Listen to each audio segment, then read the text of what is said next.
It's a big moment for you, I'm sure. How are you feeling? Well, it's like it's honestly it's hard to find the words to say about this moment. But yeah, of course, it's the most common phrase that you can say at this moment is the dream come true. Honestly, it's hard to understand you are here already, but yeah, the dream come true. It's hard to, it's like I said, it's hard to find the ways to explain this club for me. Uh, it's a funny history. Only in my grandma's house we can watch Premier League. In my house don't have the channel. In my cousin's house don't have the channel. Yeah. So we organized to go in the weekend to my grandma's house to watch the Premier League. And he's older than me, and he supports United. And he like show me the way to start to watch Premier League, need to support United.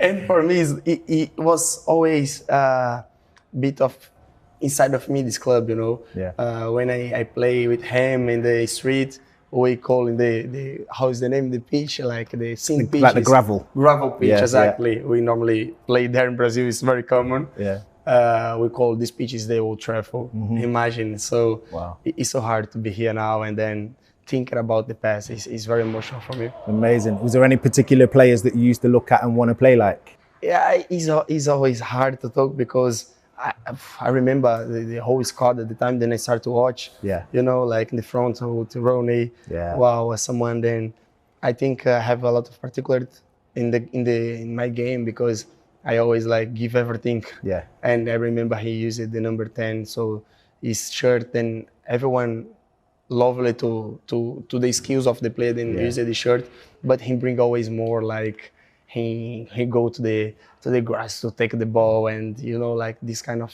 energy inside of him was big example. But of course I can mention a lot of players. Ronaldo, everyone, the word is easy to talk about him, but Ryan Giggs, everyone may is. I can imagine the team, you know, we started with Van der Sar the goal, you know. Wow, Rio Ferdinand with Vidic in defender. I know a lot. You see it. Paul Scholes, wow. Erik. Yeah. Wow, the team for me was, honestly, was big impact for my teenage. Yeah.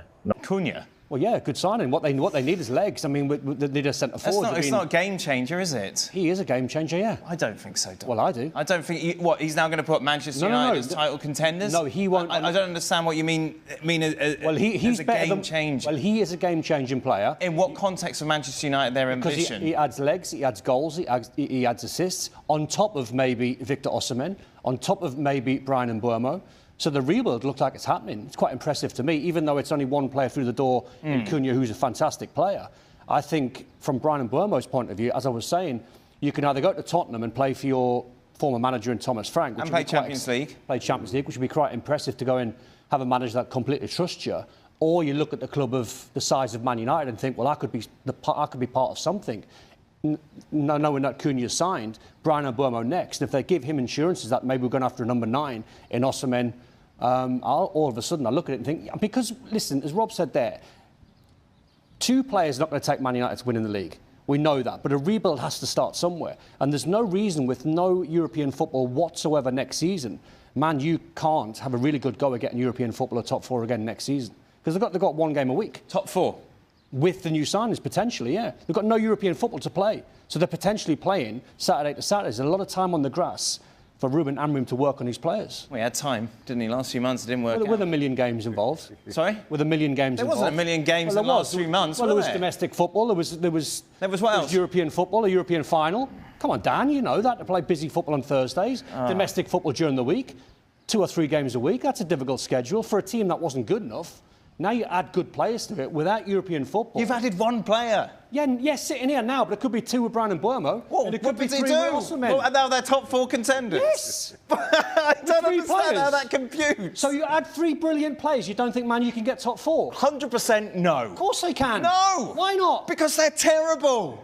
But look at the players that they're signing. What, are they playing in defence? No, but... Are they running around in midfield? Are they wheeling Casemiro around? Listen to my point. The manager's going to have time on the training ground. He's not going to have a million games. He's going to be playing Saturday to Saturday. But if you've still got the same personnel, you've got Rashford in the background, you've got Jadon Sancho hanging out behind the bike sheds. You know, you've got all this problem. I completely disagree. I don't understand how all of a sudden you don't understand comes, because you close your ears off. I've just said to you they're going to sign potentially 3 brilliant players. Right, but if they sign those 3 players, that doesn't fix anything. It gets them closer to European football. But it doesn't put them across the line with the top 4, does it? Why not? Because they've still got to defend. They've still got to win the ball.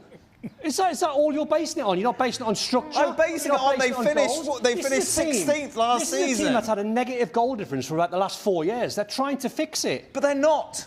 Well, they are. They're adding goals. They're getting worse. They're getting worse every season. They're getting worse. Are you mad? Cunha's going to score, and number 9's going to score, and Buemo's going to score. Those 3 come in their top 4, Shaq. I don't see Manchester United finish the top 4. Why not? For all the reasons that Dad just said between Sancho hanging up behind the bike. But the fact they've got no European football to play will help them. We'll get to the predictions, next season predictions later on, right? from a Brian and Buemo perspective. Shaq has put an embargo on it. No, I just told you. I don't think Manchester. As we sit right now, I do not think Manchester United finish top 6. Probably not even top 8. What changes your mind? Osimhen and Buemo. Does that change? About 6 signings changes my mind. About 6, which we can't speculate on right now. We can't speculate on what those 6 signings are, who they will be. I will say that Manchester United, to your point, don't have the attracting power that they once did. Just because back in the day, Manchester United was the go-to destination. They aren't anymore. They are shopping in the Cunha basket, so to speak, and that level of player. I think that inches them higher up the table, but it doesn't have them banging on the door of top 4. Probably not even top 6, top 8, as I say. Wow, not even top 8? Not even top 8. You're ridiculous. If I'm Brian Buemo, to your question, Dan, my former manager, who got the best out of me, goes to another London club with Champions League football. Right. Those 2 clubs, between Spurs and Manchester United, there was, a couple of points, a couple of places between them in terms of the league table. So you're starting pretty much on a level pegging. And so while you make the point about what signings Manchester United could make to propel them to top 4, you could make that same exact argument about Spurs, because they're starting from pretty much level pegging. And Spurs have Champions League football to attract those players. So you could quite easily make the argument that right now, if we're talking the next 2 or 3 years, which is Brian Buemo's focus, Spurs are in a better position. So I take nothing for granted in terms of Buemo going to Manchester United. If I'm Brian Buemo, and again, coming from somebody who followed Harry Redknapp around, you totally understand if Thomas Frank gives him a call and that all of a sudden is the far more appealing prospect. That's what you love, isn't it, Rob? In the heat in Miami, listening to us talk nonsense. Absolutely fantastic. What more could you want? So Don says if they get these 3 players, they're finishing top 4. Where do you stand Chance on of top 4. that was a chance. Beep. Well, I mean, I must say that I agree with Don, because not having European football and having 3 weeks in between games, I mean, the lads in the studio will know better than anyone, but having that time to be able to prepare for 1 game a week is a massive thing for Ruben Amorim and Man United, particularly when you're trying to learn a new system and a new tactical setup. And it's what Ruben Amorim has said even last season. He said that there was a case that maybe Man United weren't ready for European football next year, and maybe it would help them if they had those 3 weeks. So he's assuming that he can get a lot more out of these players. And when you put on top of that, Matheus Cunha and hopefully Brian Buemo, 2 proven Premier League goal scorers, you're solving a huge problem there. The lack of goals has really held Man United back for the last couple of years. And if you can solve that and bring in proven Premier League goal scorers to put the ball in there, it gets you an awful lot closer to the top 4. I mean, in my opinion, I think they should be looking at top 6. But I agree with Don. I mean, if they can hit the ground running at the start of next season, start scoring goals, Cunha and Buemo scoring goals, I don't see why top 4 should be out of the question. To that point, while we're talking about Brian Buemo here, saying to a player, we don't have Champions League football next season. We don't have any. That's really poor salesmanship. Well, the fact that they might say we'll give you another 100 grand a week on top. Well, this coming from Manchester United, who've had their financial issues for well-documented financial issues for quite some time. Now, it's easy for us, sitting on the outside, to say it's better for Manchester United that they don't have European football, they don't have those midweek exertions. It's better for Ruben Amorim. For Brad Mbeumo, that doesn't wash. You want to be playing European football. Do you think Spurs will pay him $250 a week?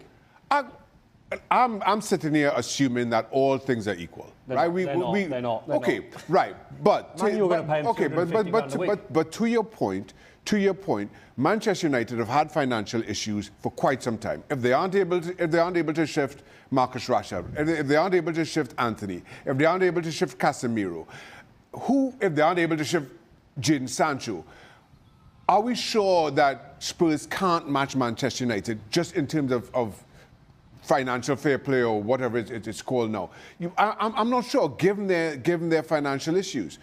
That's just the reality of who Manchester United are right now.